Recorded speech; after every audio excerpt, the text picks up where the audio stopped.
morning and welcome to our 178th weekly webcast. Now, if this is the first time you're joining us, welcome. If you've been with us before, welcome back. And so the way this call works is this is a 2-hour AMA, meaning ask me anything like you see on Reddit. You can ask me business questions, career questions, any question I could possibly humbly help you with to take your career to the next level. Now, I've got a special announcement to make this morning. I'm very, very excited about it. Now, I'm launching my fourth one-year MBA Degree Program. I can't believe we've been doing this for a couple years now. And to learn more about this program, come with me to my website here. So we're launching it in 54 days. I'm excited, clearly. It's going to be on June 1st. And the way this is going to work is that it's going to be every single Wednesday in one time zone for 1 year. So in terms of the timing, it'll be every single Wednesday from 9 a.m. Pacific time until at least 3 p.m. Pacific time. And if you can't make the lessons live, it's cool. You can watch the recorded lectures and all the recorded Q&A. There's going to be over 300 hours, close to 400 hours now of core lectures. You don't have to take all of them. There's a lot of electives. And there's going to be more than 200 hours of optional live Q&A as well. And if you're in the platinum version of the program, what you'll see is that, and I just made this website change here. Let me hit refresh here. Yeah.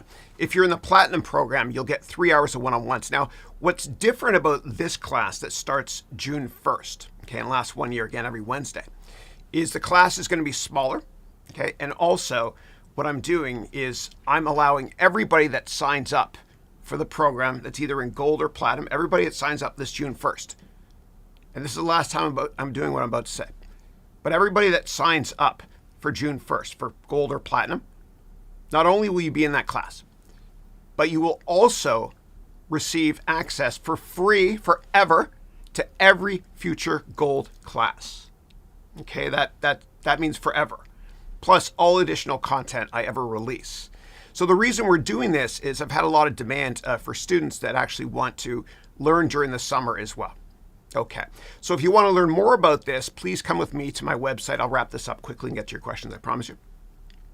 Please come right to my website here, harounventures.com or harauneducation.com, same thing.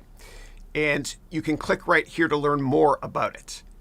Now, if you click here, I've got a very comprehensive FAQ section here as well that will tell you all about the program in terms of the prices. There's a 30-day 100% money-back guarantee.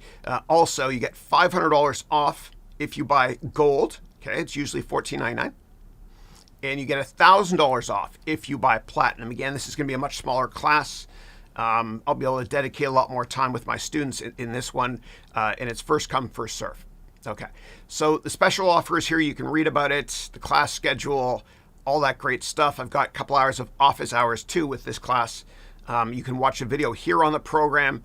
You can learn all about the 5 different tracks, all that good stuff. And I even have down here a ton of different video testimonials. So if you're interested in learning more, again, just go to my website, harauneducation.com or harounmba.com. There's lots of ways to get there. And then you can click up here or scroll down here just to learn a little bit more about the program. Okay, great. Let me now get to your questions, and thank you as always. Good to see you guys. And I had a great vacation last week. It was good. I got to go see my parents down in Florida. I haven't seen them in ages because of COVID. It was so good bonding with them, and I love them so much. Yeah. All right. But it's good to be back too because I love my students. All right, first up, I've got Pearl, who posted this, looks like last night, who wrote, "Hi, Chris. Looking forward to being on the call. I missed the last 2 calls. It's always great to see you, Pearl." And Pearl's question is, how does Pinterest make money? What's their business model? Yeah, great question. So Pinterest, the way they make money is through advertising. So they have close to $2 billion in annual revenue. I know this one really well. And basically, over 80% of revenue is from advertising. They have sponsored click-throughs as well if you want to buy a product. More importantly, though, and the reason why it has a high market capitalization relative to revenue, the reason is because of the number of monthly active users. Now, when you invest in internet companies or any technology company that provides an online service, the most important thing we look at are subscribers. And there's a metric that we use on Wall Street called MAU. Okay, there's MAU and DAU. MAU stands for monthly active users. DAU stands for daily active users. And with Pinterest, they have close to 500 million daily active users. And so a lot of analysts like the company. A lot of investors love the company. I'm not an investor, but they like it because they have a large number of subscribers and they'll be able to monetize that later on. And a lot of people don't realize, but Facebook is so powerful. Meta now it's called. Facebook is so powerful that 40% of all people on this planet use at least one Facebook application every single month. That's unbelievable. So that's a massive MAU. So the population of the world is 8 billion. 40% of $8 billion is 3.2 billion. So Facebook's monthly active users amongst Instagram and their other properties like WhatsApp, etc., is 3.2 billion. It's unbelievable. Now, when it comes to Pinterest, I almost invested in the company. This is an embarrassing story, but I'm fully transparent as always. So it's back in 2012, January, when I worked in venture capital. And a lot of my friends and kids' friends were using Pinterest more than Facebook. And I was like, oh my God, this is graphical, this is visual, this is going to take off. And nobody could find the address for Pinterest in Palo Alto, sorry. And I saw a picture of the outside of the building. So I spent an entire day walking up and down close to University Street in Palo Alto. And I found the building. And I walked in and I met with the CEO founder, Evan Sharp, really nice guy. And the valuation then was $200 million. Okay, now it's like 40 or 50 billion. I know, but you got to learn from me. And I walked in and I talked to him for a while. There's 20 people in the room with a bunch of young people. I'm an old man, I guess, with a bunch of old desktops, like the big monitors, not the ones that are pretty narrow now. And I talked to Evan for ages. And I said, I'd love to invest in your company. And I said, I use Pinterest more and I use Facebook now, and so do my friends. And he was a nice guy. Evan Sharp, he said, I'm very humbled to hear that. Thank you, as he read my business card. And I tried my best to get into that deal, but unfortunately, Andreessen Horowitz, which is a great venture capital firm, beat me to it. And they invested at a $200 million valuation. I was literally like 1 or 2 days late. So that's a big miss for me. But the bottom line there is that whenever you invest in internet companies, okay, you got to always publicly and privately traded ones. You have to always look at the number of subscribers. Always. And when it comes to your business model, and I'll humbly help you build your business model in my MBA program if you want, because we have a venture capital boot camp. But when it comes to your business model, if you have an internet company, all people care about are a number of subscribers.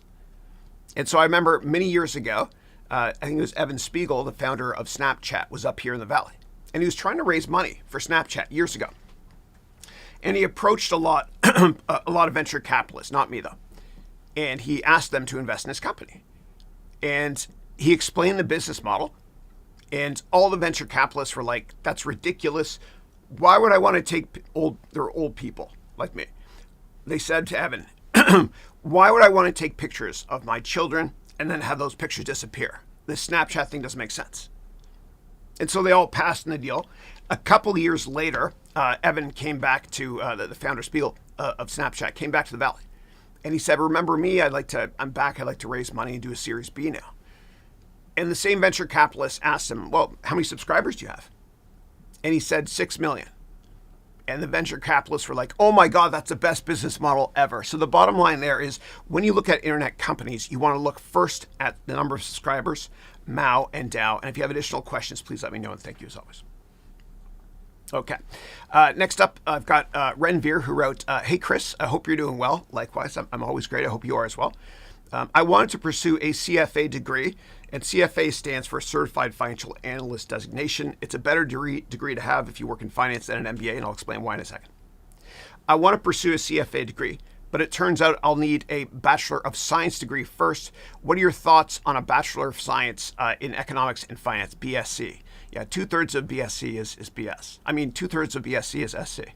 Sorry, it's an awful joke. Too early for that. Yeah. So, first of all, let me say a CFA is great because you don't have to miss school or work for it. It's just 3 exams you write, 1 every 3 years. And once you receive it, you're a CFA charter holder. That's what they call it, which is very prestigious and more prestigious than an MBA in finance. Now, in order to study for the tests, they're going to try to charge you $400 or $500 to buy textbooks. Don't do that. Go to eBay and pay $30 for used Schweizer books. Okay, it's a test prep I use. I can explain in more detail if you want. In terms of getting an undergrad first, I wouldn't just do a BSc in order to be able to take the CFA. If the only thing stopping you from doing a CFA is getting a bachelor degree, then I would look to see if you can do something like that online or fast track it even. Yeah. And in the United States, what you can do is if you don't get into university, I know a lot of kids that do this, my friends' children. If you don't get into university, you can do community college for a couple of years and then transfer in. A lot of people do that to get into top schools here in the U.S. And if you have any follow-ups, please let me know and thank you. But the CFA is a very respected designation. Okay, next question is, who buys my put options? For example, during a crash when everybody is selling and you have a put option, who buys 100 stocks when the put reaches expiration? Yeah. So let me first of all explain what a put is. And I happen to have this here on the floor. I have so many props. I'm a very proud Canadian. So when you buy stocks, it's offensive, right? Just think of somebody with a hockey stick or, a foot that's shooting a ball no net. When you buy a put option, it's defensive, it's protective. Okay, so put options are protective instruments, and it's similar to shorting a company. Now, the way it works is, and I teach this in the 4th semester of my MBA program in a 30-hour elective on options.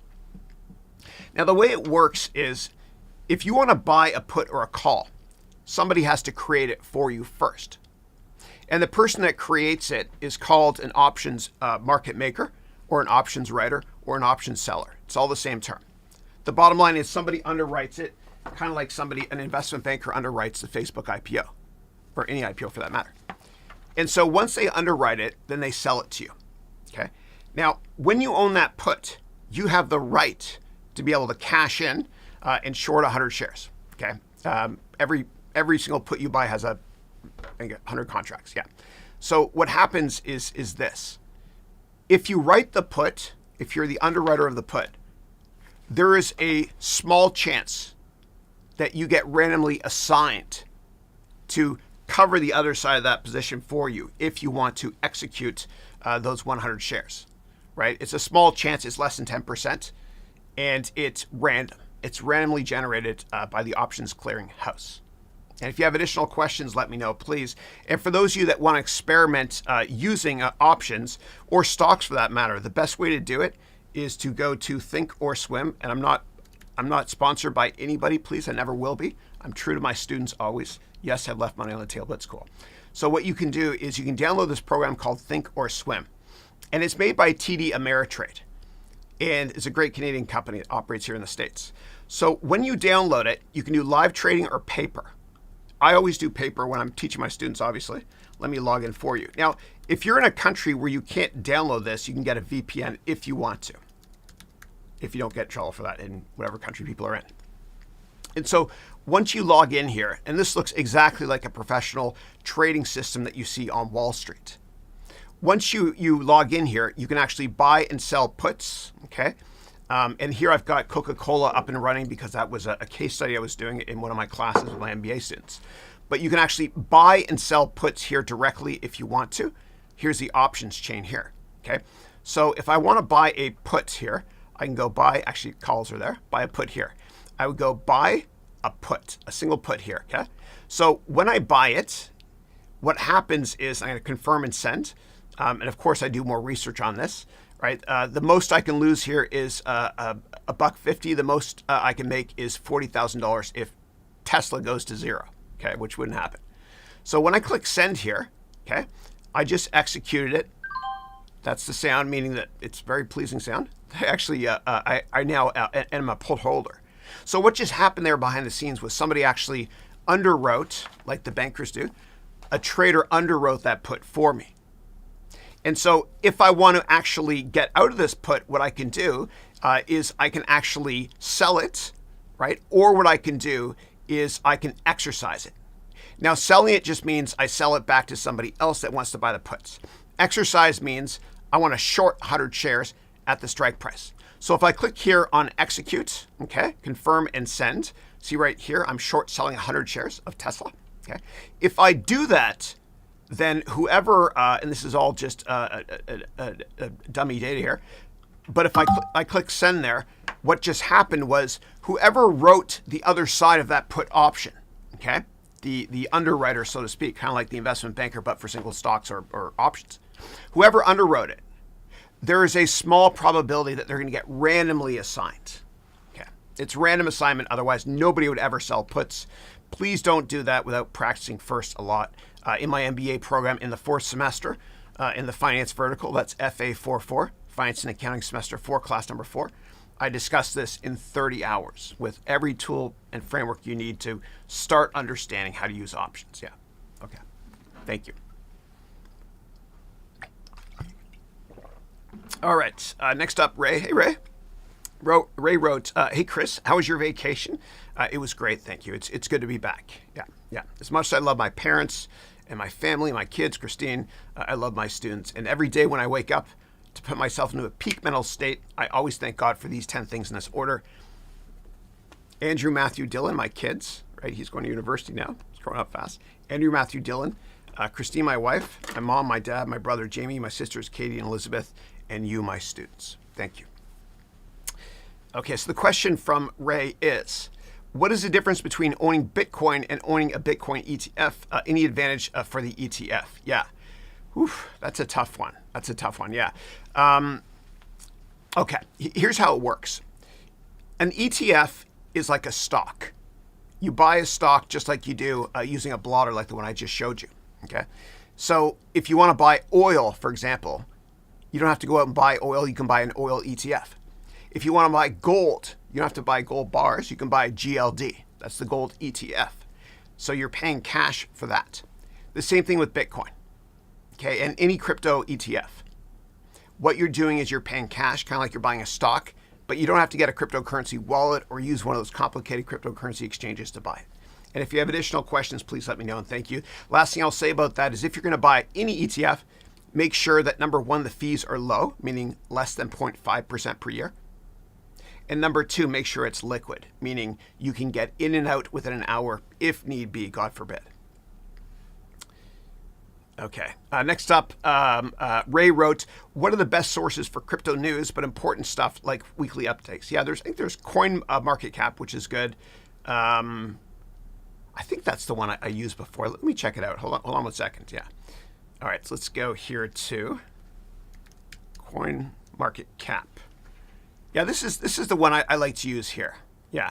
So the great thing about this website, coinmarketcap.com, is you can always sort by market cap, which ones have moved a lot, etc. Look at Ethereum above 3,000 again. Nice to see. Yeah. So this is the one I like to use the most. Yeah. Be really careful though when it comes to news websites in general with cryptos, because most of them are a scam, right? And I've done a lot of work on cryptocurrencies. I've been investing in them since 2013 or so. I mined Bitcoin back in 13 as well with like a Raspberry Pi smaller unit. Then I got priced out of the market because it's too expensive to do so. But what I've learned over the years after being on the boards of crypto companies, investing in a lot of companies, is that most cryptos are an absolute scam.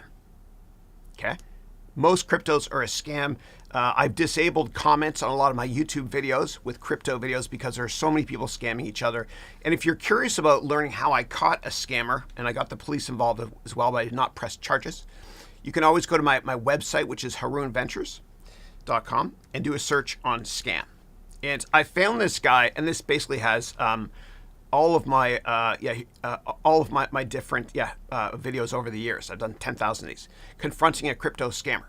And so what happened? There's this person that tried to. I'm gonna mute it, but there's somebody who tried to be me, and basically was sending people WhatsApp messages saying, "Hey, do you want to invest in a crypto?" And so I pretended to be somebody else, and I talked to me. Well, that's somebody trying to be me. And you can go through all this if you want to just search for the word scam. And I caught the person. And you can see my video message I left him as well on this video I posted about a year ago. Wow, time goes by fast. And what I did was, instead of pressing charges, I basically turned the other cheek and said, all I ask for you is you just stop doing this, please. Yeah. Just be careful, because most people in crypto land are absolute scammers. Yeah, be careful. Always do your own research. And I never tell my students what to buy or sell. but I humble myself on providing you with all the templates or arrows in your quiver or tools in your toolbox so that you can do the research yourself. Yeah. Okay. Next up, Ray wrote, if you're interested in, say, 20 companies long-term, how and where do you put alerts for price? All major services have a price alerts. Google Finance does, finance.yahoo.com, etc. So you get automatic emails. And if you use a brokerage service like Robinhood or Schwab or your bank in whatever country people are in, they usually have that ability as well. Now, if you want to set up general alerts, what I recommend is you go to, you do a search for Google Alerts. And so for anybody interviewing at a company, especially, you want to get automatic email alerts on that company the day before and the day of the interview. And so for me, I actually have alerts on a lot of my courses for piracy reasons, so I can get my legal team involved for cease and desists without pressing charges, but that sort of thing. Set up Google Alerts. Everybody should do it. Yeah. And one other thing you should do, so I have a lot of experience. This is dyed here. It's really gray. I've been gray since my 20s. I have a lot of experience investing.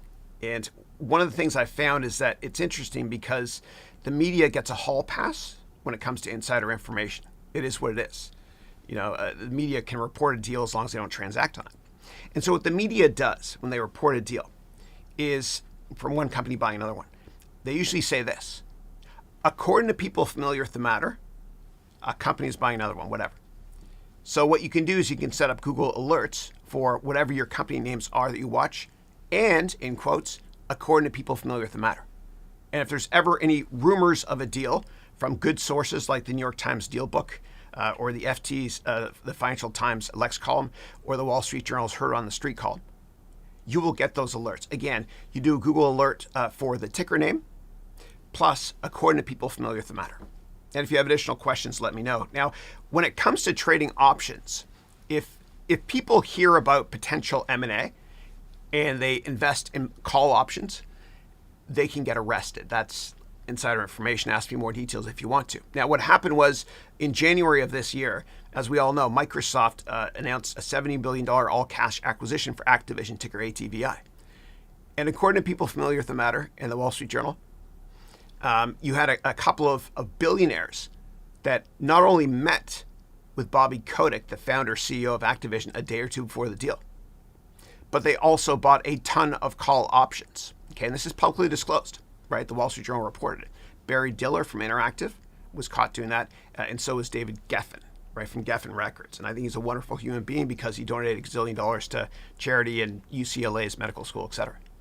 But because they bought a lot of call options the day before the deal, the SEC flagged it. And the SEC will look very closely anytime option volume is high, because options don't trade very much. Last thing I'll say on this is during 9/11, I worked at Goldman Sachs. It was awful. It was terrible. I worked on the second or top floor in the most southern building in Manhattan, One New York Plaza. And after the planes hit the building, uncomfortable to just talk about it, but of course we went home, and we weren't allowed to come back to work for like a week. But when they opened up Wall Street and Battery Park, where my office was, I went back to work. And I was on the trading floor at Goldman, and I remember typing in to my Bloomberg monitor, which looks a lot like the options plotter I showed you a second ago. I typed in, I was curious if somebody was making money off the airlines going down before 9/11. So I typed in OMON, which is options monitor, and the ticker for Delta, which is DAL, and Continental, which is CAL, and American Airlines, which is AA. And I found that and when you want to make money on a stock going down, you can either sell it short or you can buy a put. And when you buy a put, you buy a small amount of you invest a small amount. If the stock goes down, you make a lot. If the stock goes up, all you lose is a small amount. But I did some research, and I'm just getting shivers thinking about it. And nobody talks about this, but it's all publicly disclosed. You can do the research yourself too. But a couple days before 9/11, investors bought a ton of puts in Continental, Delta, American Airlines. And the put volume was the highest in history a couple days before 9/11. And so governments use the option markets a lot to analyze stuff to see if there are patterns, especially when it comes to terrorist events, etc. Yeah. So for example, if if certain investors globally or domestically even were to buy a ton of call options on defense contractors, and like Lockheed Martin ticker LMT or General Dynamics ticker GD or Northrop Grumman ticker NOC. If people were to buy a ton of call options and then a day or two later something unfortunate happened, the government would be investigating. Just like they're investigating Bobby Kotick as well as Barry Diller for buying call options on Activision a day or so before Microsoft announced they were going to buy the company.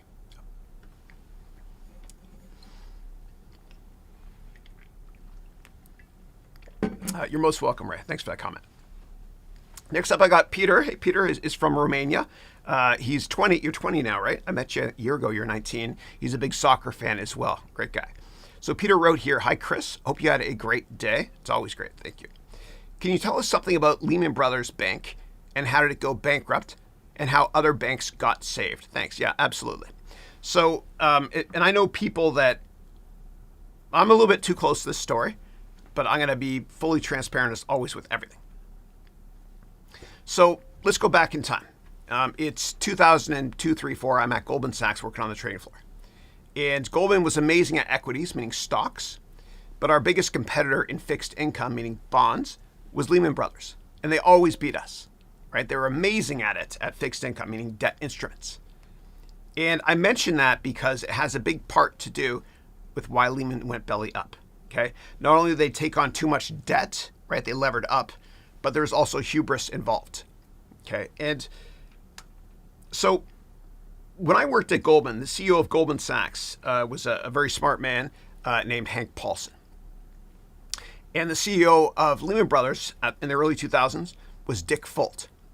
And they were really competitive, like the Red Sox and the Yankees are in sports. And so what happened was Hank Paulson ended up working for the government. He worked in the Bush administration and then the Obama administration a little bit as a Secretary of Treasury. Okay, basically one of the head bankers in the United States.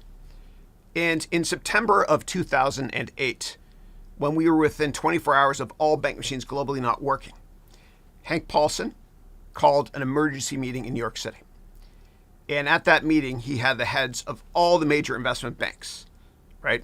Jimmy Dimon from JP Morgan, everybody that matters. And Dick Fuld was there too from Lehman Brothers. And what Hank Paulson said to all the CEOs there was, we have a significant issue happening here with the economy. And I think some of you investment bank CEOs have to sell yourself or get a deal, a rescue deal. And so he turned, Hank Paulson, Secretary of Treasury, to Dick Fuld and said, you need to take a deal from the Koreans. There's a Korean bank that can save you. And Dick Fuld apparently, and this is hearsay, okay, guys? Dick Fuld apparently was very arrogant with Hank Paulson and give the animosity over the years. Hank Paulson literally dismissed him from the room. And then the next day on a Friday, I think it was, Lehman Brothers went belly up, September of 2008. Yeah. But Lehman Brothers was definitely over-levered when it came to fixed income securities. Yeah. Leverage will kill you. Okay. Now, other banks got saved because they took rescue packages from the government as well as from other companies, right? And I think almost all major investment banks would have gone bankrupt if the government didn't rescue them or provide financing to them through what's called TARP, which stands for Treasury Asset Replacement Program. Yeah, where the government would invest in toxic assets from these banks for them. Yeah, and so without that, all banks would probably gone belly up, or a lot of them at least. And what breaks my heart is that a couple of years after 2008, after the government rescued all these banks, a couple of years later, these bankers paid their employees record bonuses. It's not fair. Meanwhile, a lot of people in America and globally lost their houses. Not fair at all. And that led to this whole Occupy Wall Street movement. And this was the crux for why Bitcoin was created. Okay, so Bitcoin was created, the white paper was sort of written in 08 and then finalized in 09. And the first Bitcoin transaction or message was sent from Satoshi. If this person exists, we don't know. And on the cover or in the text of that first Bitcoin message on the blockchain was the cover of the newspaper in the United Kingdom about bank rescue packages. So without 2008, this would never occur. Bitcoin would not exist. Yeah, as we see it right now. Yeah. Okay. But without banks, you don't have an economy. But still, I don't think there should be rescue packages. And if I worked for the government, United States, what I would do is I would set up a subcommittee right now to put a one-time massive tax, on all the banks that were bailed out by the United States government. And I would take that $1 trillion or whatever it is, and I would give it, kind of like Robin Hood, robbing from the rich to give to the poor, rightly so. Although I am a capitalist, but I would give it to all people that lost their houses. Yeah. All right. Okay, next question is, do you think that Twitter will surpass Facebook or Instagram? I don't, only because you look at the numbers. Like I mentioned earlier, Facebook and the Facebook companies, their monthly active users are 3.2 billion people. That's 40% of people on the planet, right? So it's kind of tough to surpass that. Yeah, but I do think that Elon Musk investing in Twitter is brilliant, and the reason is, have you ever seen a commercial for Tesla? Neither have I. Most companies spend 10% of their revenue on advertising. Coca-Cola makes $40 billion a year in revenue, and they spend about $4 billion a year in advertising. Elon Musk gets free PR by being tastefully controversial. Okay. Now, of course, he's got an army of lawyers that are probably telling him, don't say anything that's going to manipulate the stock price now that you're a shareholder. He owns 9% of the company, more than Jack Dorsey, the founder. Okay. Next up, Majed wrote, Bonjour, mon ami. Bonjour, je vais faire la grasse matinée ce matin. You wrote, I hope you had a wonderful start to your day. It's always great. Thank you. You wrote here, would you mind discussing Vanguard's broad market ETF? I don't want to outperform the market. I want to get a market return. How can I do it? Yeah. So ETF stands for exchange traded funds. They're much better investments than mutual funds because mutual funds underperform the markets and ETFs, and mutual funds are a scam because the taxes are higher on mutual funds and the fees are higher. Happy to go into more detail on that if you want me to. Now, in terms of Vanguard, they're the number one ETF company on the planet, and they have been for a couple decades. So what you can do is you can buy any ETF that represents any market or subsector as well, like the OIH is the Oil Services Index if you want to invest in drillers like Transocean ticker rig. So a broad market ETF like the one you're describing, because it's probably diversified globally as well, is probably going to be less volatile than the NASDAQ, right? Which underperforms usually the S&P when times get tough. So it's a great way to diversify yourself.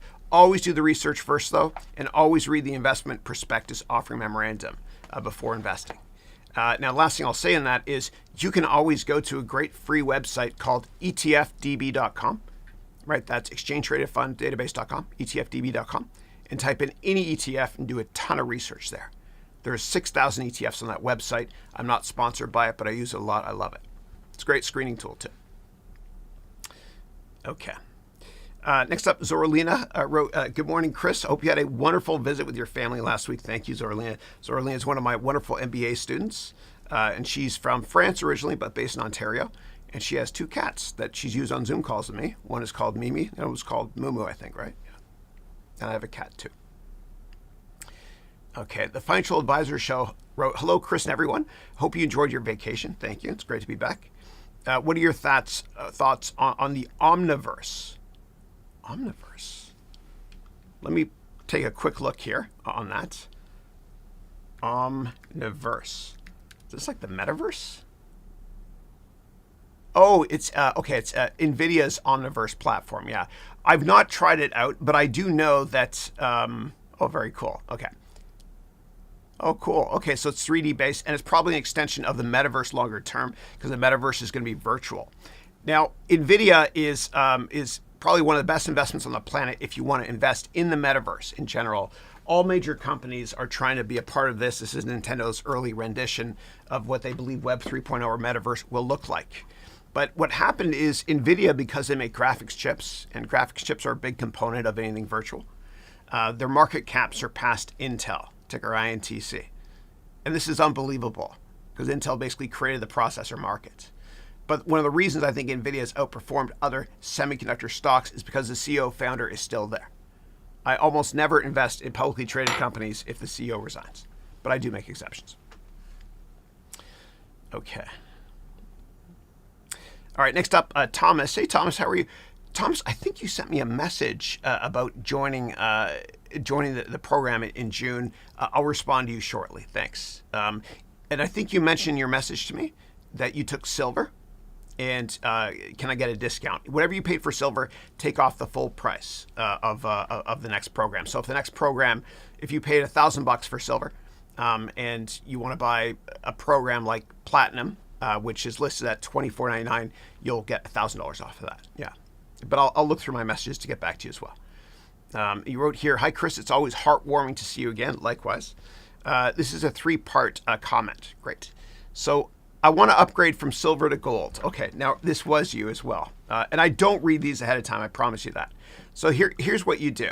Okay, so you go to my website, Haroun, MBA.com or education.com or ventures.com. There's tons of URLs that forward here directly, okay?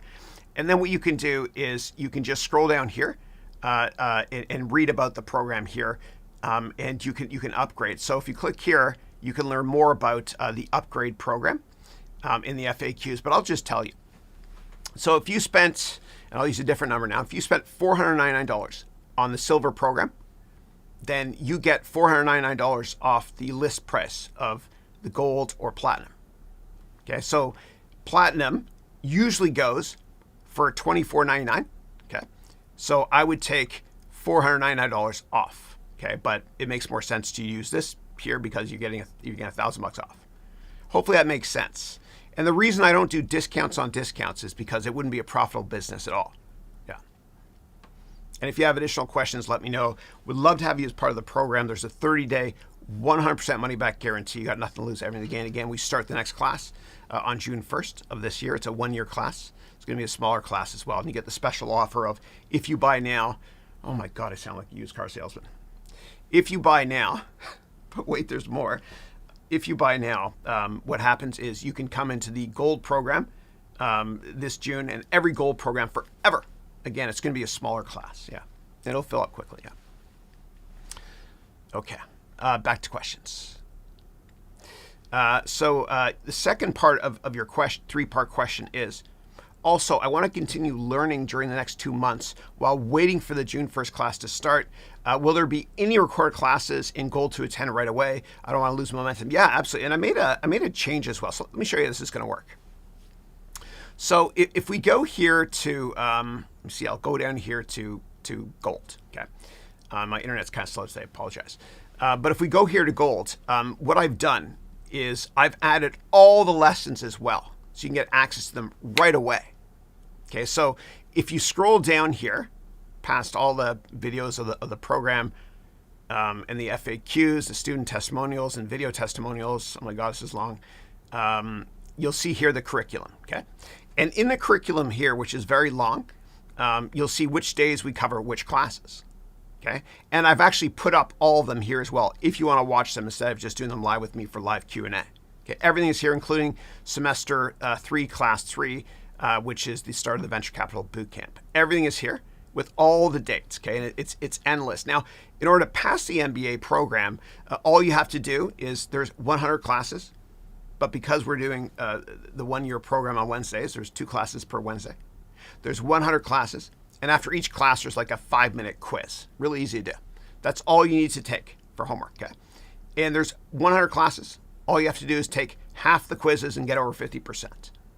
And I set it up that way because I think of myself as your humble waiter. When you go to a restaurant, you don't order every item, but you're interested in some. Yeah. So anyway, hopefully that answers your questions. If you have additional questions, please let me know. Again, there's a 30-day, 100% money-back guarantee. And the way it works, Thomas, is that if you sign up, the 30-day money-back program, the way it works is if you sign up and pay today and secure your spot, and this is not a sales thing. There's literally going to be a fewer number of spots. But if you sign up today and secure your spot, you get your money back all the way up until 30 days after we start. Okay, so the program starts in 54 days. So you have all the way up until 30 days after we start to get your money back, meaning you have all the way up until July 1st to get your money back. And you can always look at the top of my website here, if I can spell, guys. Sorry, here you go. You can always look at the top of my website here for just the countdown as well. Yeah. And if you have additional questions, always let me know. That's why I'm here. Thank you. I don't like this backdrop today. Yeah. All right. Okay. And Thomas has another question is, lastly, please explain how the 3 hours of Platinum one-on-ones work. Yeah. So the way it works is we use Calendly, and you book meetings with me. And they're 20-minute slots. And what you can do is, they're over Zoom. They're confidential. I never disclose anything. I'll never record it. You can record it if you want to. But what happens is, and on the first day of class, I provide you with all the links and orientation. But I have a Calendly link here. Okay. Calendly. Yeah, right here. And then what you do is you just go through here and book the meetings. Right. So, for example, if you wanted to meet with me, I don't know, April 21st, you'd be able to book a meeting slot here. And so the meetings are every Monday, Tuesday, and Thursday between 1:30 p.m. and 3:30 p.m. Somebody took the 3:10 slot here, right? So that's how it works. Yeah. So you can do 9 of them. Okay, that's 9 times 2 is 180. That's 20-minute slots. Yeah. And usually I don't let you do them back to back unless it's important. Like I had a student last night from the Bahamas actually reach out to me and say that she's got an urgent issue with respect to her resume. So I'm doing back-to-back slots with her on Monday. Yeah. And I love seeing the program, dude. All right. Next up, Mohammed wrote, hi, Chris. Welcome back. Nice to see you. How was your vacay with your family? It was great. I was in Florida. You'd think that COVID never happened when you go to Florida, right? So I still have a mask. When I go to the gym, I'm like the only person that wears it just in case. But it was fun. I loved it. It's good to see the family. And I love Florida because there's no income tax. And I've thought about opening an additional office there, which I'll probably do soon as well. Yeah. All right. And Tony Robbins moved from California there for a reason. Yeah. All right. Next up, we got Michael Young. Michael, how are you? Good to see you. Michael wrote, good morning, Chris. How are you? Long time no see. Michael here from Indonesia. Great to see you. Great to see you. Yeah. You wrote, I have a couple of questions. Absolutely. Okay, give me 1 second. Eileen, I see you there as well. And I actually had coffee with Father Peter in my church, who you grew up with in the Philippines last week. I'll tell you about it in a second. Okay, so the first question is from Michael. What master's degree do you think I should take? Yeah. So in general, what I always recommend doing is think about your perfect life in 10 years. And basically do a goal-setting workshop, which I do with my students a lot. And after you look at your perfect life in 10 years and you document your simple, perfect resume in 10 years, there's a gap. Then you focus on filling that gap. And I'll get to the master's in a second. For example, at Amazon, one of the reasons it's so successful is Jeff Bezos runs the company that way. So Bezos has all his product managers on products like Kindle, Amazon Web Services, Prime, etc. He has all of them write a press release today that's going to be released years in the future. And he does that because then he kind of understands what the gap analysis is. By the same token, if you write your perfect resume in 10 years today, and it's an exercise in the first semester of my MBA program, you can kind of see what you need to accomplish that. And so if you want to get a trading job at a bank, if you find a lot of people have masters, then get a master's. If you don't, then you don't need it. Okay, so obviously to become a doctor, you need a medical degree. If you want to become a lawyer, please don't become a lawyer. Unless you're a civil rights lawyer, then I love you. You need a law degree, etc. Yeah, but don't just go to university without doing your research first. Now, what I always recommend is if somebody watching this call, anybody wants to change careers, and they're thinking, should I go to a traditional MBA school and waste $100,000? And I am biased. But before you do that, before spending $100,000 on an MBA, what I want you to do is this.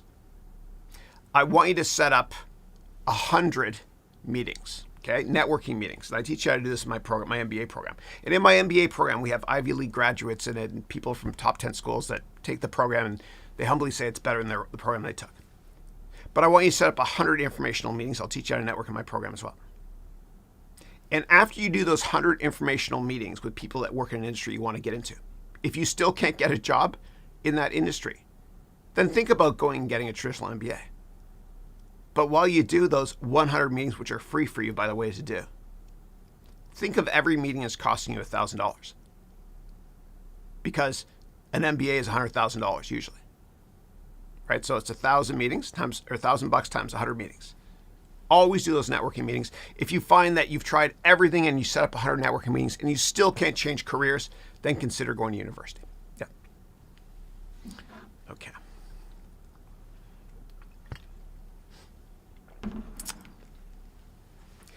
Okay, cool. And let me go back here to, it was Eileen. How are you? Eileen graduated from my Platinum program 2 years ago.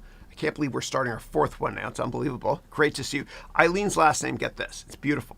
Her last name is Deo Gracias, which means thank God in Spanish. I love it. She's from the Philippines originally. She lives in Atlanta. And I saw her last summer when I was there, when I was touring the Coca-Cola plant. Good to see you. And the amazing thing about Eileen, and I met her actually, she came for graduation, our graduation event on December 18th, or 17th, Saturday last year. She actually, when I met with her, she said, hey, Chris, I know you go to a church called Our Lady of Angels here in California. And my best friend growing up in the Philippines is now a priest there. It's small world, right? The Lord works in mysterious ways. And that brought me back to the church as well. Because of COVID, I wasn't going as often as I should.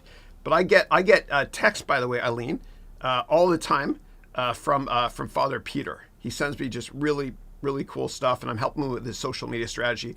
Again, we had dinner, we had coffee at church, after church, 10 a.m. last Sunday. Thank you for that. Great to see you. So Eileen wrote, hi, Chris. Happy spring. Happy spring to you as well.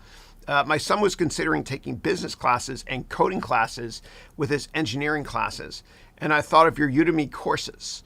What would be a good one so he can try it out? Yeah, and I'm adding actually to the MBA program because I used to be a programmer for years back in the 90s. I'm a geek. I'm adding programming classes, okay?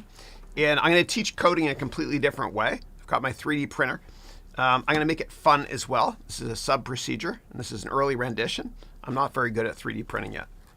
But when you open it up, you have variables and whatnot. This is the start to the sub. This is the end sub down here. So I'm going to make it visual and fun to understand. So your son will be able to watch that for free because you're part of the MBA program. In terms of courses to take from other people, people way better than I'll ever be, there's Angela Yu, Dr. Angela Yu. She's amazing. I met her in Berlin in 2019. She's probably the best tech teacher on the planet. Take her courses. They're great. Google Angela Yu and Udemy and take her courses. She's wonderful. Yeah, start with Python. And if he finds that boring, then do a web development class she has, and then start doing iOS app classes. They're all great. You'll love them. It's great. My son is most likely going to be doing engineering as well. Yeah. Okay. All right. And then, hey, Manas, how are you? Manas is one of my students from India. Good to see you. He wrote a book called Bonds Before Business, and I recommend everybody write a book as well. I'm not going to hype up my book here. Actually, I am. You can get my book for free now, this one. I just made it free to get. Just go to my YouTube channel, do a search for 101. It's a free download, and I made it twice as big as well. But you can write a book that's 6 inches by 9 inches. It's free. It's easy to do. If you want the template, go to my website, harounventures.com/all lowercase write book. All lowercase write book, yeah. And there's one page of instructions how to do it. It's free. I don't ask for your email or anything. Yeah. Good to see you, Manas. So Manas wrote, welcome back. Great to see you again with a bang. Good to see you too. You wrote, always a pleasure to watch you again and again. Thank you. Thank you. And then you wrote, a lot to ask and share with you. And a great the great background looks. Thanks. And last time I did, I remember a couple letters fell off. Yeah. Okay. All right. So okay, cool. Priyanshu says hi from India. Great to see you. I've never seen you here before. Welcome, and I hope you join us again. Thank you. All right. David, who's from Jakarta in my MBA program, he is a world-class designer of consumer products packaging. He's amazing, incredible. He wrote, great to see you here. Hope all is well. Great to see you too. Great to see you too. You're always a big part of my heart there, brother. Yeah. Okay. And Eileen wrote, Chris, by the way, it was my son Nathan's 20th birthday last week. He knows I will talk about you a lot. Awesome, very cool. And if you want, let's send me a text. You got my number. We could set up a Zoom call with Nathan as well. And I'd love to meet your husband Norberg because all those funny videos you showed me of him. Yeah, he's got my sense of humor, dad humor. Okay, Manas wrote, Chris, what about Russia going way too far with this crisis in Sri Lanka and Pakistan getting worse? What do you think about it? Yeah, I'm not up to speed on what's occurring with Sri Lanka and Pakistan, but with respect to Russia and Ukraine, I'm amazed and so impressed with the Ukraine. Many people thought that this would be a short war like the U.S. with Iraq, which is an awful war years ago. But yeah, so it's lasting a lot longer than we think. I think the Russian army is a lot weaker than we thought. The only thing that concerns me about it is any sort of nuclear threats, that sort of thing. And you get access to the same information I get. Yeah, yeah. But I really hope it ends soon because the humanitarian crisis we have, a lot of children have died. It's disgusting. It's the biggest invasion since World War II in Europe. And Ukraine actually is the biggest country in Europe, we know. And almost all of the grain imports to Egypt, where my dad is from, come from the Ukraine. And so what's worrying me is that people won't be able to eat. And also, we're going to see food inflation. We're starting to see it now because a lot of pasta products in America, actually, are made in Ukraine. So we're starting to see mass inflation. Now, yesterday, the Federal Reserve, in their minutes, which basically means just a list of what they talked about in their last FOMC, or Federal Open Market Committee meeting, in their minutes, there was talk of several of the people that are Fed board governors that decide what the rate is going to be in interest rate in the United States. Several of them said we should have raised by 0.5% last time instead of 0.25%. So that signals that rates are going to be going up a lot. We had awful inflation before Ukraine. It's getting worse now as well. Yeah, so rates are going up a lot. And if you haven't already refinanced, it might be too late. Yeah. Okay, next up, KH wrote, hi, Chris. Hi, everyone. I hope all is well. I'd love to know your view on programming languages in data science like Python, R, etc. And if you'd provide any courses on these in the near future. Yeah, absolutely. Yeah. Python is wonderful. I think you should learn it. If you find it dry and boring, I would start with a basic web development course where you learn very basic stuff like HTML, as well as JavaScript, etc. And programming now is a lot easier than it used to be because these software development platforms allow you to just drag and drop buttons and tie it together with code, etc. So the way I'm going to be teaching programming, and I'm going deep into this, yeah. The way I'm going to be doing it is from a business perspective. I'm going to start with really simple stuff like using Excel with Visual Basic for Excel with sub procedures, etc. Then I'm going to build on that, okay? And the great thing about Excel is you can actually record yourself doing something, like opening a spreadsheet, clicking print, whatever. And what will happen is a macro is recorded for you and the code's created for you. It's a great learning tool. So I'll start with that and I'll move on to Python and whatever languages people want.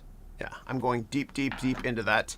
That will come out later this year. It's free for all my MBA students, past, present, future students that buy me my MBA stuff, get all my stuff for free. Yeah. All right. And I used to be a developer. I used to beta test products for Microsoft as part of the Microsoft Developer Network back in the 1990s. And even when I lived in New York, I paid a couple grand a year to get all the MSDN CDs sent to my house so I can beta test products. I love it. I'm an old man. I've used this stuff forever. But that's my true passion. All right.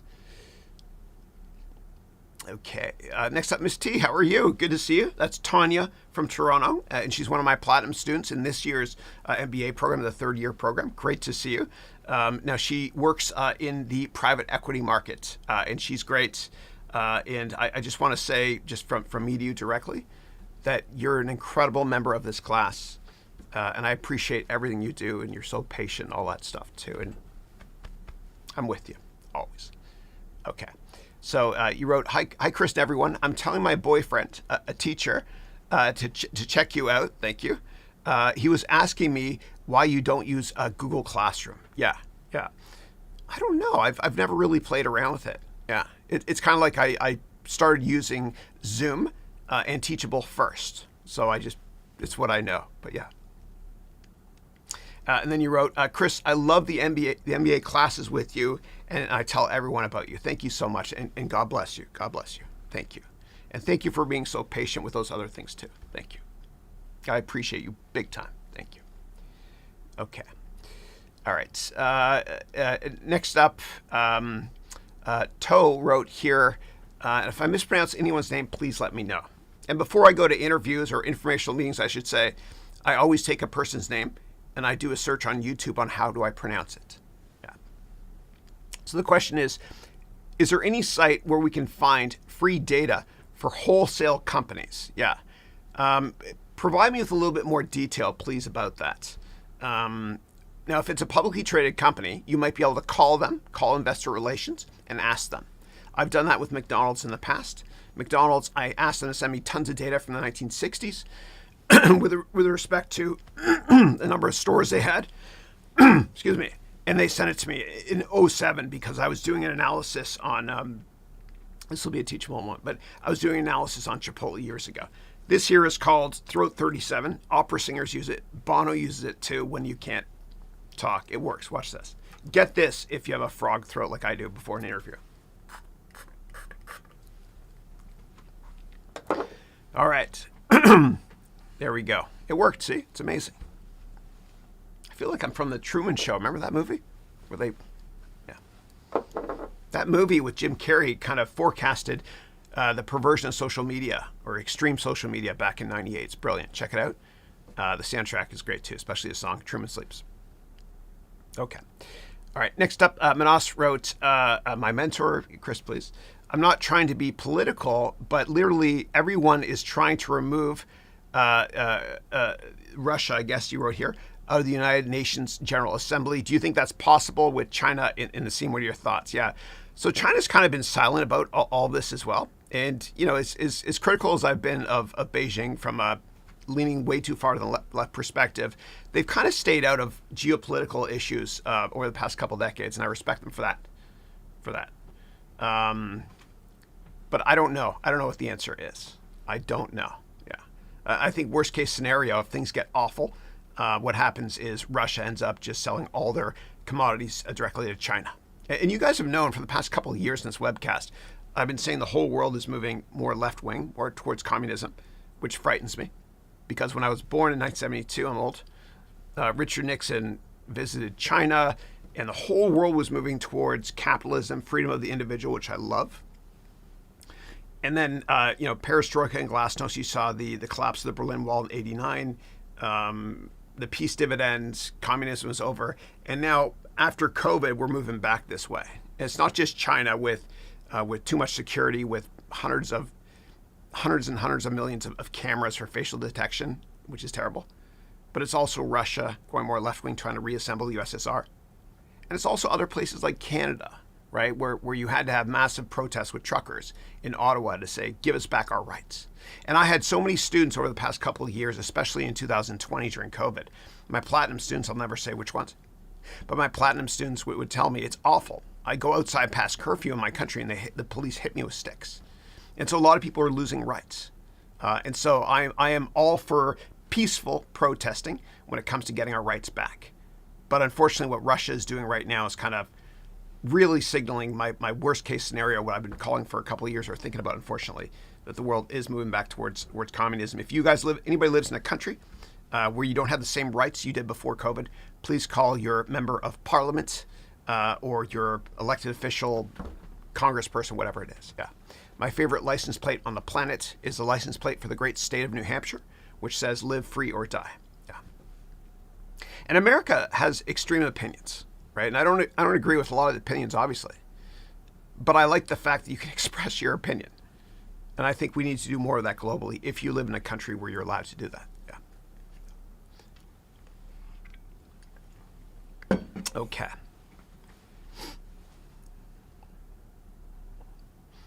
Okay, next up, Mike T. Hey, Mike wrote, "Hi, Chris.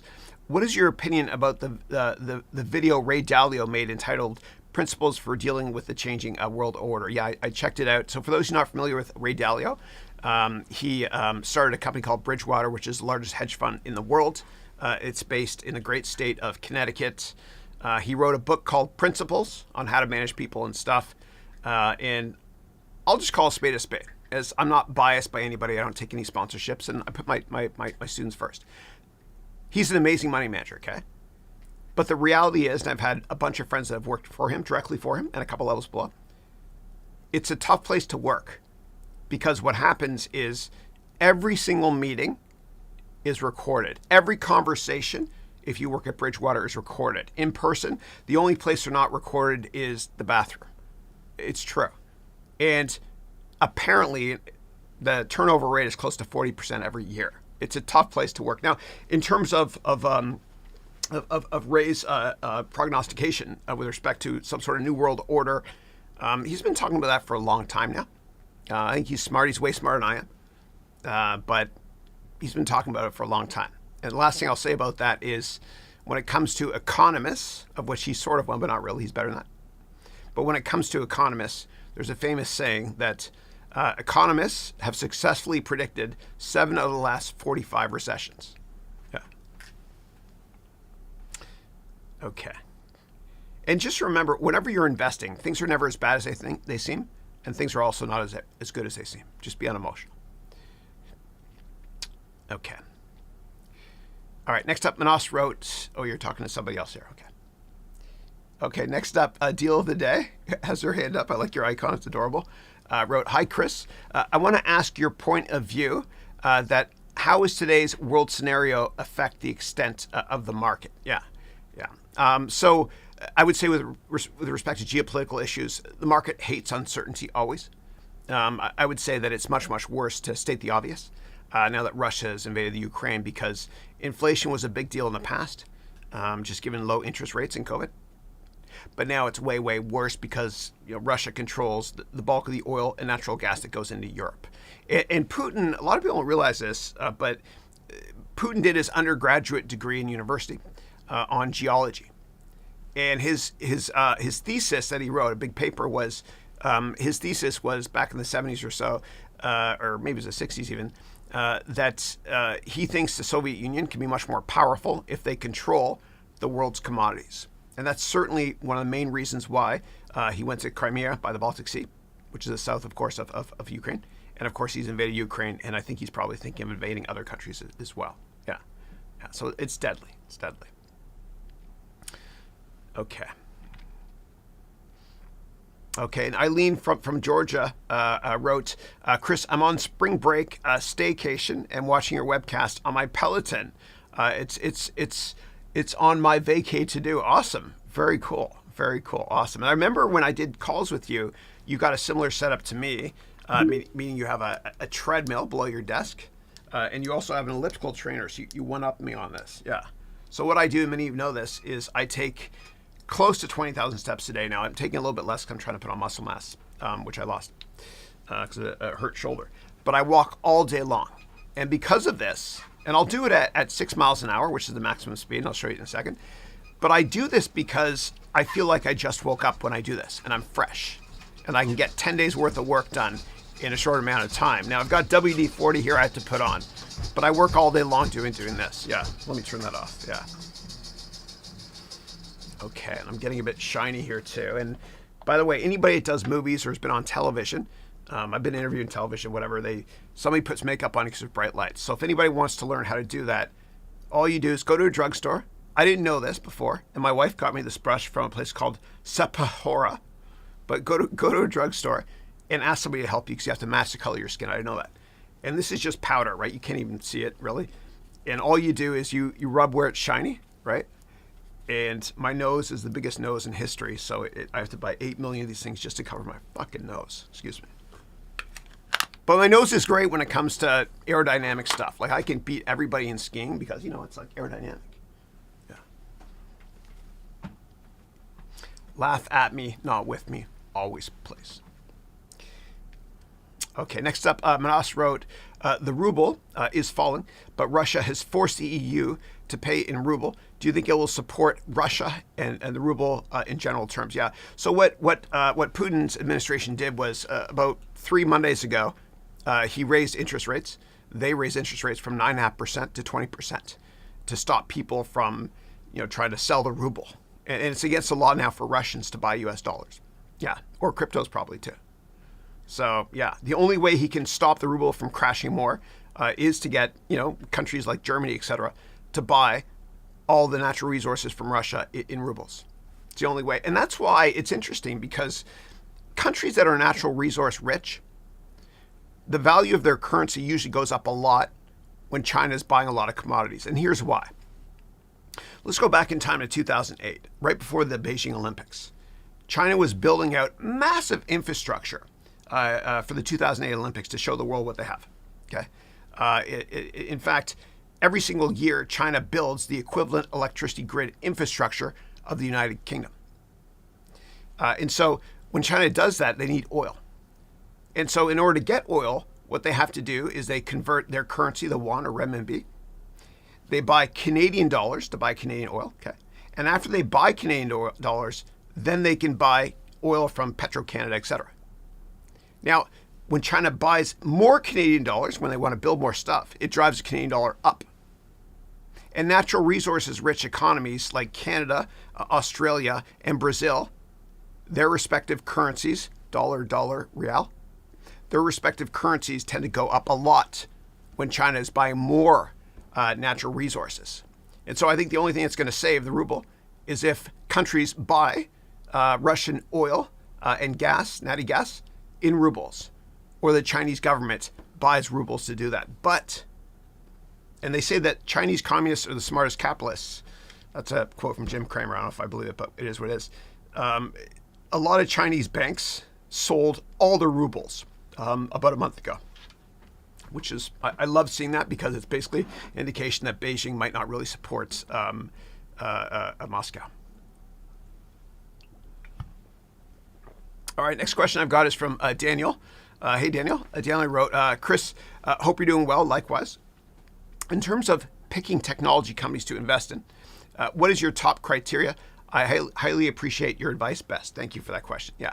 So for me, it's always people. Always. The jockey is more important than the horse. Don't waste your time doing research on a company or building a financial model if you don't feel comfortable with the founder CEO and is she or he still running the company. And the best CEOs in history and founders, they're great salespeople, right? So when you watch interviews with them, of course you have to do a lot more due diligence than just that. When you watch interviews with them, I want you to think to yourself, are you getting excited about what they're selling? Think of yourself as a customer. If they can't sell, they can't grow their top line, and there's no point of making a financial model based on that. What I also look at is I love to invest in companies that are platform-based. If you own the road and you charge the cars or the toll booths, then there's a better chance of your business model taking off because somebody else is helping you grow it, meaning customers, not just you. And so eBay is the quintessential auction platform. It's kind of a sleepy company now. Growth has slowed, but they're a platform. They don't really do much. They just collect tolls from people buying and selling stuff. Facebook is the quintessential social media platform. I don't trust them, but it is what it is. LinkedIn is a great business social media platform. Google's a platform as well, etc. Now, when you analyze companies, I have a great tool for you. I provide my MBA students with just a ton of tools. And if you want, you can download this. I usually don't do this, but I'm going to. Go to harounventures.com/EMS-4-2, okay? All lowercase, harounventures.com/EMS-4-2. That means Economics, Management, and Strategy, Semester 4, Class 2. And this is one of the many templates I have here. You can click here to download what I'm about to show you. Make sure you download it. Don't just click it here. I don't want you to run the Excel spreadsheet in your browser. Now, this is part of the MBA program. And let me show you what this is. So I'm going to go here. Surprise party, where is it? Give me 1 second, guys. I'm going to go here. And let me open up what I just downloaded. Hold on a second. I thought I just downloaded that. Let me try it again, guys. Sorry. Download. Let's see if it went through this time. Okay, clear. It's It's called HEV Investment Dashboard. Okay, I'll open up Excel and it'll find it. But what I'm going to show you is one of the many frameworks I provide you in my MBA degree program. Okay, let me go to recent. Let's see here. Here it is. Good. Okay, great. And this will help you understand how to analyze companies from scratch. Okay, and there's no tool like this on Wall Street or in any university. I humbly think it's really, really helpful for my wonderful students. So here, when you open it up, there are 3 different ways to analyze companies, 100 steps. Okay, and I ask you about 1,000 questions here that you fill in, which automatically populates an investment research dashboard here. Okay, it also populates a one-page report as well as a comprehensive 30-page report. Okay, so the one-pager that comes out of it is an executive summary here. Okay, and the detailed report is actually 150 pages or so. And so what you do is there are qualitative research things to look at here, quantitative and financial. So for example, if we click here on competition and gross margins, you would enter in the data here. And for every single step, all 100 steps, you can click this here to see a video on how to use that. Okay, so this here is tab number 76. Yeah, so I muted it there. But I walk through exactly how to use it in a lot of detail. And this covers every major aspect of analyzing a company you could possibly think of. And again, we cover this in my MBA degree program in the economics management and strategy portion of the program. Yeah. So I provide my students with a ton of different frameworks that they can use to work smarter and not harder. And I never tell my students what to buy, ever, because nobody's smarter than you. And I want you to always do your own research. You know, I humbly want to teach you how to fish instead of providing you with a fish. Because if you buy a stock based on someone else's research or opinion, then you'll sell it at the worst time when it goes down. And Warren Buffett famously said, the New York Stock Exchange is the only store in the world where consumers sell stuff when it goes on sale. Always do your own research. Okay. All right, David from Jakarta in my Platinum program wrote, great to hear about your new class that's going to launch in June. Thank you. I appreciate it. I literally enjoy the class that I've been through. It's put me into action. And then you wrote, and the action makes me understand that the course is much better through networking, one-on-one meetings, and your up-to-date courses. You're my inspiration, Chris. Thank you, Dave. You're much more my inspiration. Thank you. Thank you so much. And thank you so much for making that 50th birthday card that you posted on LinkedIn. It was so dope. I loved it. Thank you. Thank you. Yeah, the networking side of the MBA program is awesome. We have incredible students from all over the world. Many of them are on this call right here asking questions. Yeah.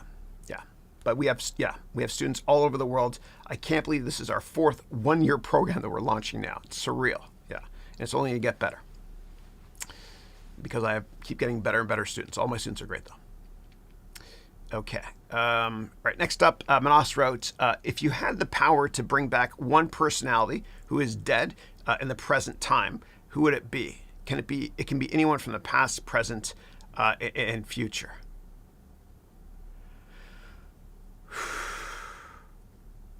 Okay, let me. This will not a religious thing. This will be agnostic. This answer.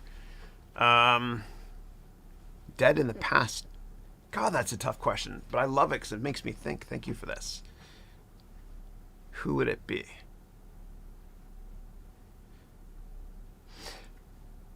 Probably Albert Einstein.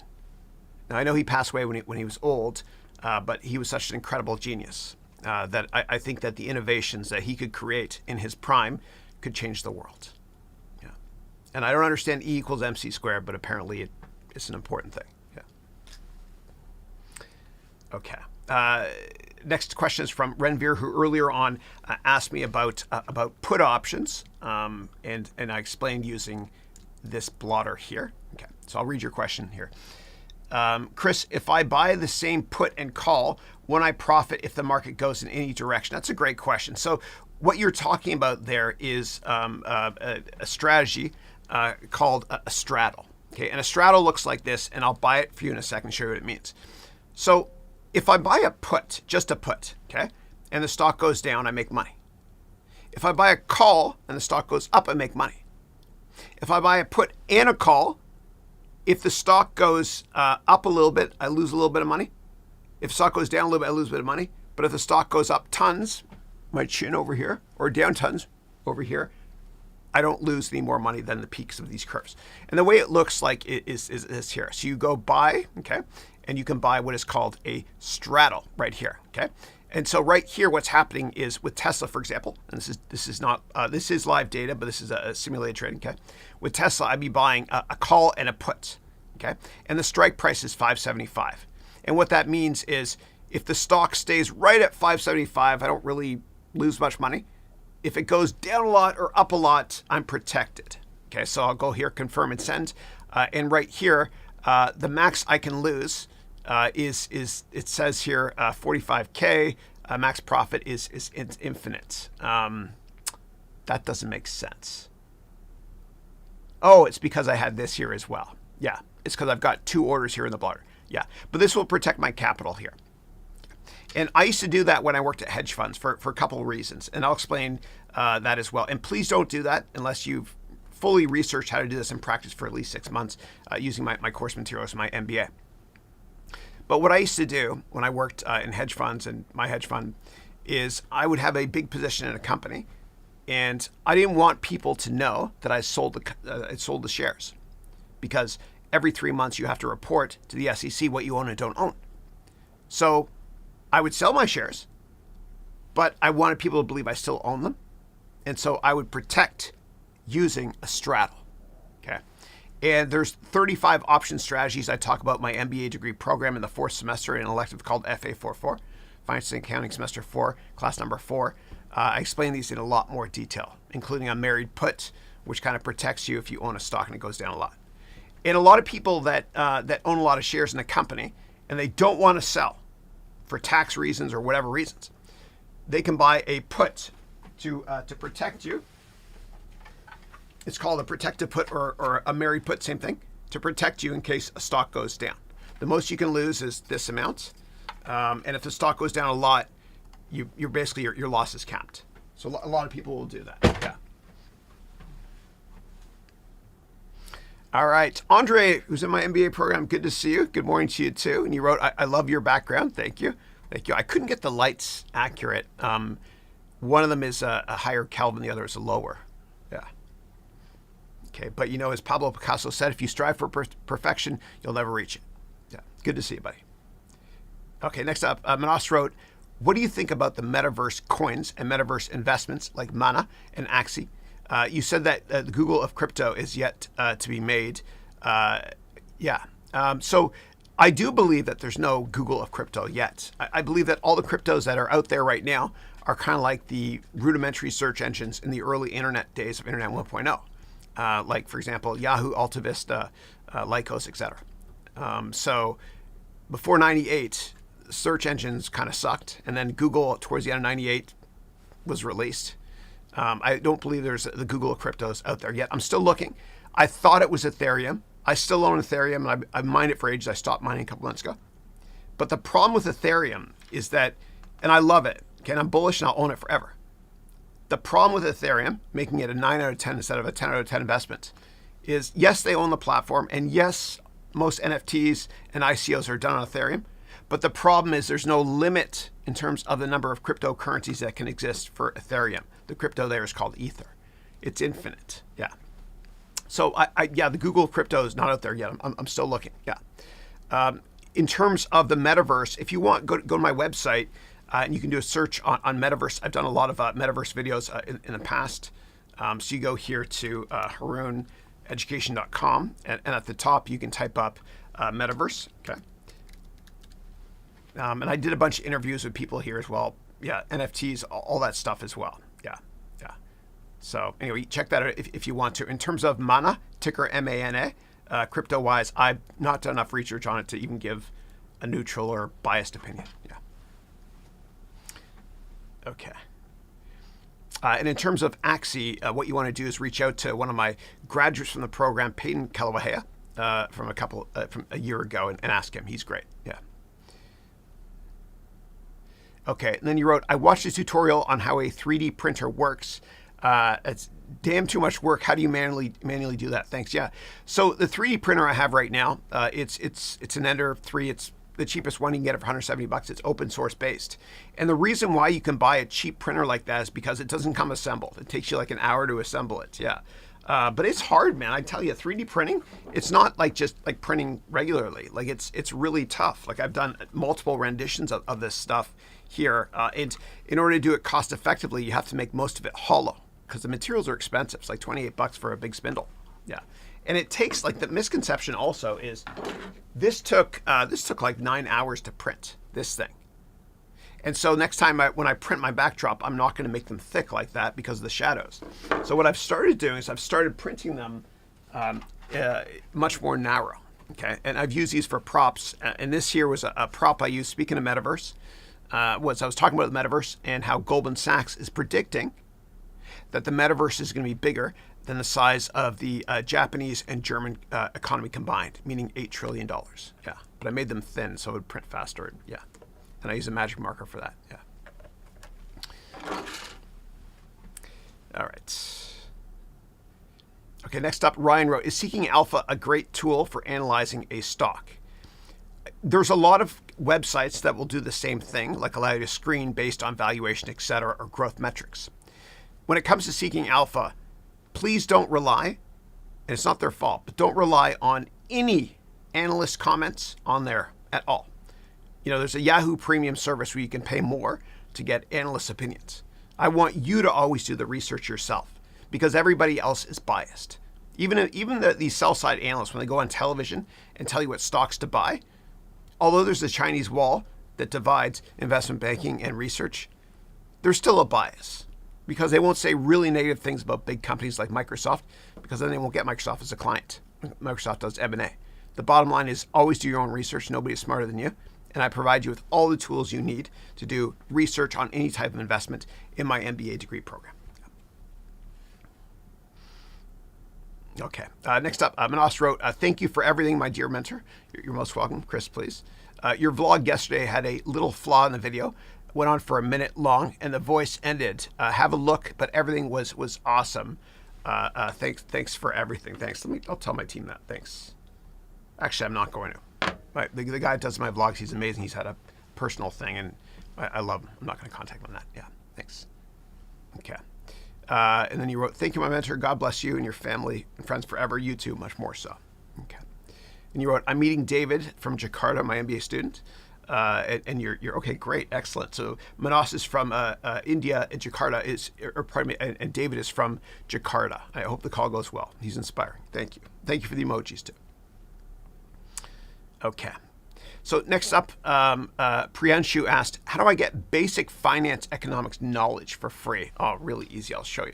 Yeah. Don't ever pay for any research or anything out there because you can get it all for free, and I'll show you how. So the best website on the planet to learn about economics, okay, and how the world works is the Financial Times. It's like the BBC. It's somewhat unbiased, relatively speaking. Okay, it's based out of England. So whenever you see an article here on economics, don't read anything that tells you what stocks to buy, but just how the world works. So, for example, weaponization of finance. This is the most read article today. How the West unleashed shock and awe on Russia. If you click this here, looks like they made this one free. Okay, good. But most of the articles actually are not free. Yeah, right here. See here? So if there's an article you want to read and they're going to charge you for it, what you do is you just copy, okay, and you paste, and then you can read it for free by clicking here. Okay, see that? Free. And the reason why this works with the FT is they don't have a very sophisticated paywall engine set up. And if they disabled what I just showed you, then from a search engine optimization perspective, Google would not be able to index all the search results, which would hurt their business. So this is what I recommend. Don't read any textbook when it comes to economics at all because they're theoretical. And I can tell you from my work experience, humble work experience, nobody uses supply and demand graphs. That's theoretical garbage unless you're an economist, yeah, or you're the minister of finance or head of the bank of whatever, yeah. Okay. All right, the Berlin, who's from San Bernardino, who's in my MBA program this year. Great to see you. He wrote, good morning, everyone.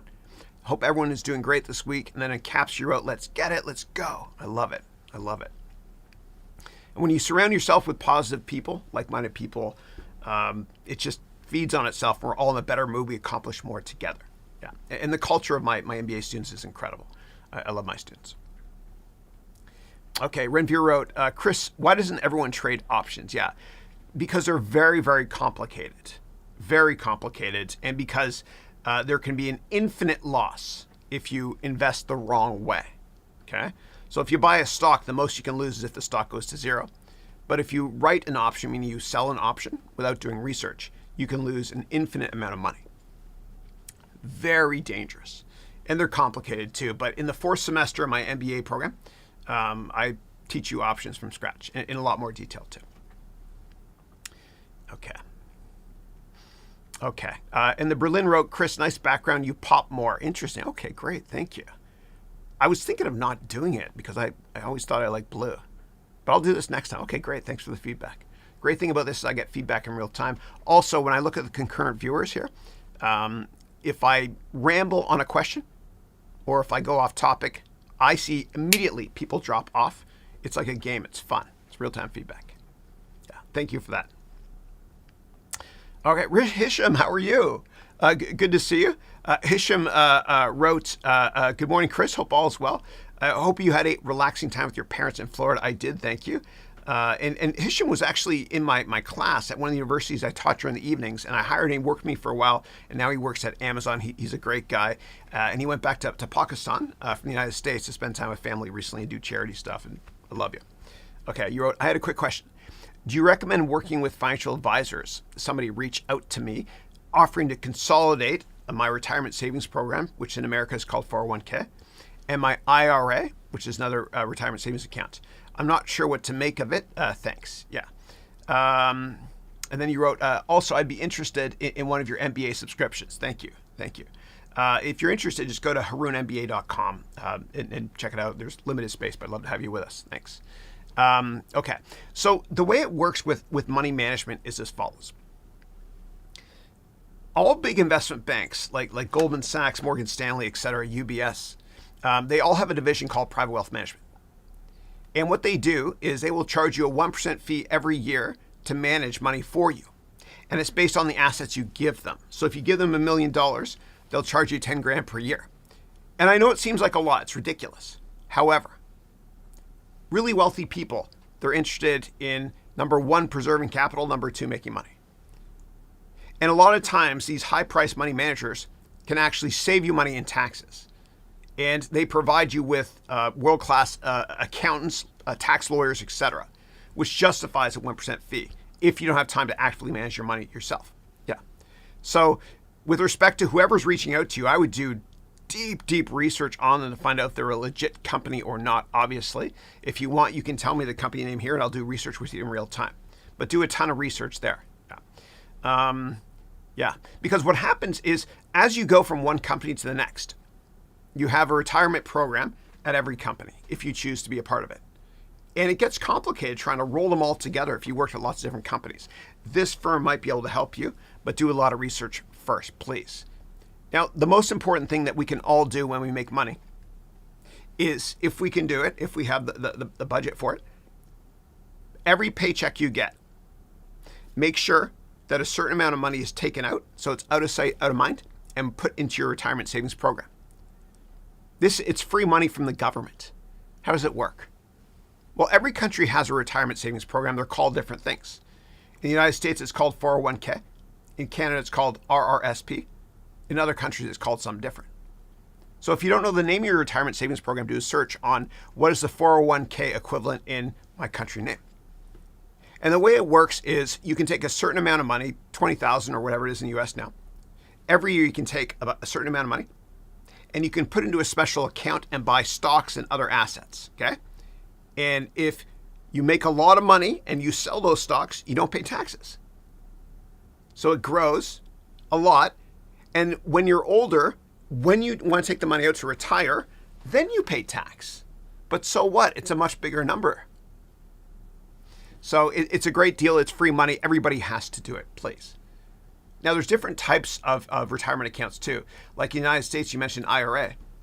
There's something called a Roth IRA, which is similar to what I just explained, the 401k, except you pay taxes first, Then you put the money into a Roth IRA, and it grows tax-free. And when you take the money out later, you don't pay tax. And there's a lot of controversy with Peter Thiel, who's the first investor in Facebook and the co-founder of PayPal. And he has a great firm called Founders Fund, and I partnered with him in the past. Great firm, venture capital. What Peter Thiel did was, when he founded, or was one of the early employees at PayPal, one of the co-founders along with Max Levchin, he took a lot of those shares in the company on pennies in the dollar, and he put it into his Roth IRA. And he did the same thing with Palantir. He was the first notable investor in Palantir as well. And I invested, disclosure, with Palantir when I worked in venture capital along with him years ago. I'm not a shareholder in Palantir now. So what he did was he took Palantir shares and PayPal shares, and he put them into his Roth IRA. Now, the Roth IRA, you can only put in like $6K every year versus $20K for your 401k. So he put those shares into his Roth IRA, right? And he marked them at pennies in the dollar. And now they're worth between $5 and $10 billion, and he'll never pay tax on that. And the controversy about this is you're not allowed to do it if you control a private company. But he didn't really control a private company because he was the co-founder of PayPal along with Max Levchin. Yeah. Okay. All right. Great to see you, Hisham. Okay. Next up, Salman wrote, hi, Chris. How are you doing? I'm always great. Thank you. I hope you're doing well. Do you think Shibu Inu can hit $0.1 in 90 days? Yeah, I'm not up to speed on that crypto, and I'm definitely a longer-term investor. Yeah. But in my MBA program, I have an up-to-date cryptocurrency curriculum that you can use to analyze any crypto. Yeah. All right. Next up, Chris wrote, hi, Chris. Great free content here. Thank you. I've decided to enroll in the $499 program. It's the only one I can afford now, but I'll upgrade later. I can't see it on your site. Is it still there? Yeah, I moved it around last night. I probably shouldn't have. Actually, no. Is it still there? No, I moved it because I didn't want any customer confusion and cannibalization, to be brutally honest, with respect to gold and platinum. But I'll show you how to access it. Yeah. All right, so you go to Haroun Ventures, is that how you pronounce that name? Go to my website, Haroun MBA, Haroun Ventures. Go here, okay, here. Yeah, it looks like I removed it. I'll put it back, okay? So you go here, and then what you do is you go to, here it is here, right here. So go to buy courses, and then buy the Haroun MBA Degree On Demand Program for 50% off, yeah. So you click that, and then you can buy it here. Yeah, cool.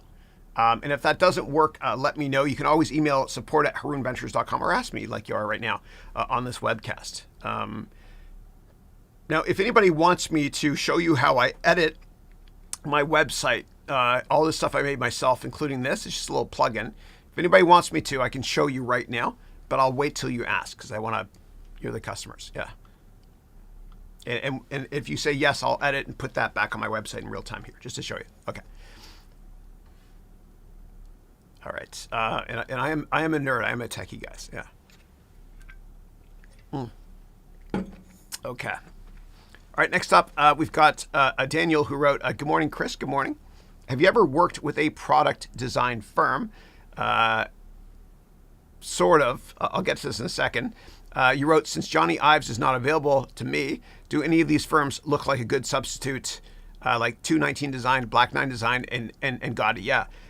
So indirectly. So I met Johnny Ive. So for those who are not familiar with Johnny Ive, he was basically the head of industrial engineering. Basically, he means he made all the products look amazing at Apple for several decades. He left like a year or two ago. I met him back in 2015 or so at the San Francisco MoMA. Museum of Modern Arts. We were honoring him, and I got to talk to him. It was right before the Apple Watch came out, and I remember asking him, really nice guy, and he got knighted in England as well. I asked him at the time, I said, the Apple Watch, what is a killer app for it? Because there's really no killer app on this thing, right? And I wear it in my pocket because it counts steps instead of on my wrist when I type. And he said, we don't know what the killer app is yet. And he said, perhaps it's some sort of tactile feedback. He sounded smart when he said it, so that basically means vibration. He said some sort of tactile feedback product whereby if a husband and wife are sleeping and the baby is sleeping in the middle, and one of them, the husband or wife, has to get up for work, instead of an alarm going off and waking up the baby, if you wear this thing, it'll just nicely vibrate on your wrist, he said. So there's no killer app, yeah. But there's a guy that you can, and I've indirectly worked with him in one of my portfolio companies. He helped to design one of our products, yeah, indirectly, yeah. But he offered design work. But there's another guy I know named Yves Bahar, who's great. I met him a number of times, almost invested in his company as well. And he probably has the best industrial design out there. Really, really good guy. I sat beside him at a charity event not too long ago. Actually, a couple of years ago. It was long ago. Yeah. So Yves Bahar. Great guy. So he's the guy that designed a lot of, he designed the August lock as well, which I passed on investing. But you can do a search on him here. And I've been to his headquarters, and he owns this old barn out here in the country as well. But go to, oh wow, he's making now for a Herman Miller chair. He's great. So Yves Bahar, do a search on him. And you can also look at some of the products he's made here as well. He's great. He's great. That's right. Remember that speaker he made years ago, and I got a free version of it, which broke in the shower. Yeah. And here's the August lock that I passed on right here. Yeah. Yves Bahar.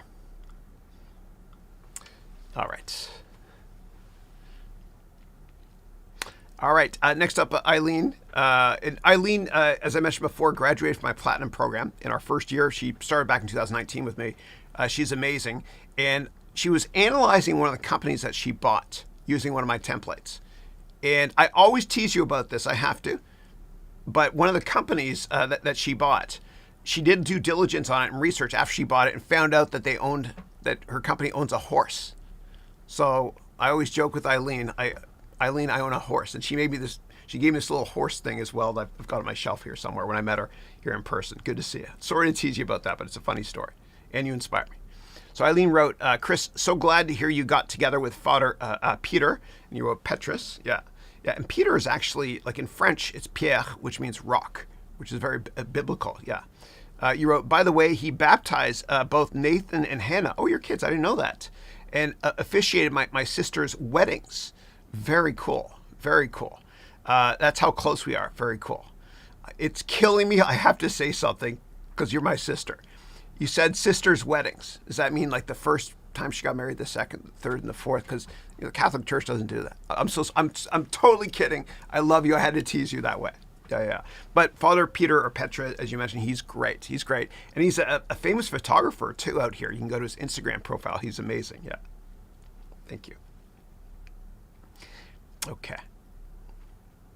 And I got some flack from students because I was telling people how to save money if you're getting married. And I said this once on a webcast. I said, getting married is expensive. So there's two things you can do. Number one, get married on a Friday instead, is cheaper. And number two, don't get divorced. I'm just kidding. Don't get married on a Friday. Okay. And then Sam wrote, your future is as bright as your faith. Thank you. I'm so sorry about those jokes. That was not good for my faith. MBA does not stand for married but available. I'm awful. I'm an awful person with awful dad humor, but it's a joke. Yeah. Thank you. Love all of you. And then Eileen, who owns a horse, wrote, remember the horse? Oh, you wrote it here. I love it. I did a lot more research, and there's a lot of drama behind it. Adultery, deception, all the ingredients of a novel. Oh, please share. I want to hear more about this, please. Yeah. Thanks. Next up, Sarlik wrote, hey, Chris, great to join your webcast again after a few weeks. Good to see you as well. I missed you guys last week during my vacation. You wrote, I've got many. Can you hold on 1 second, please? I'm going to put you on mute here. Yeah.